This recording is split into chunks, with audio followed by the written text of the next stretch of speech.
شروع اللہ کا نام لے کر جو بڑا مہربان نہایت رحم والا ہے۔ لوگو اپنے پروردگار سے ڈرو جس نے تم کو ایک شخص سے پیدا کیا، یعنی اول اس سے اس کا جوڑا بنایا، پھر ان دونوں سے کثرت سے مرد و عورت پیدا کر کے روئے زمین پر پھیلا دیے۔ اور اللہ سے ڈرو جس کے واسطے سے تم ایک دوسرے سے حقوق کا مطالبہ کرتے ہو، اور قطع رحمی سے بچو۔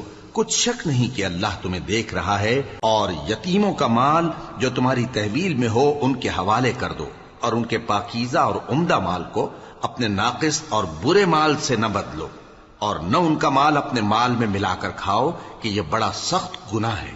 اور اگر تم کو اس بات کا خوف ہو کہ یتیم لڑکیوں کے بارے میں انصاف نہ کر سکو گے تو ان کے سوا جو عورتیں تم کو پسند ہوں، 2 یا 3 یا 4 ان سے نکاح کر لو۔